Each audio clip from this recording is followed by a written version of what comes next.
வைப்பான், கொஞ்சம் தவிக்க வைப்பான், சிரிக்க வைப்பான், கொஞ்சம் தவிக்க வைப்பான், பின்பு துடிக்க வைப்பான், நெஞ்சம் சுகமாக நல்லாரம்ப நேரத்தை வரவு வைப்பான்.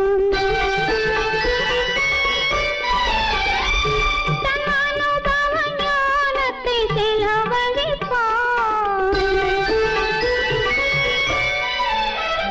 மலர் அள்ளி முடிப்பான், கன்னம் கிள்ளி எடுப்பான், அள்ளி முடிப்பான்.